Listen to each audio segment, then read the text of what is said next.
कुरान और हदीस के अनुसार जन्नत में 4 खास नदियां होंगी। एक साफ और क्रिस्टल क्लियर पानी की, एक हमेशा मीठे दूध की,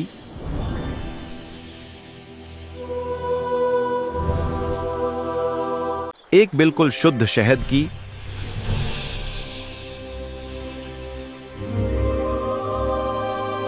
और एक पाक शराब की जो न कोई नुकसान देगी न चक्कर लाएगी।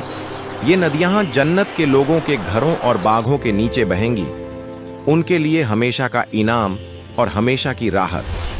हदीस के मुताबिक इन नदियों का स्रोत अल्लाह के अर्श के नीचे से निकलता है और उनकी लज्जत और पाकीज़गी दुनिया की किसी भी चीज से मुकाबला नहीं कर सकती।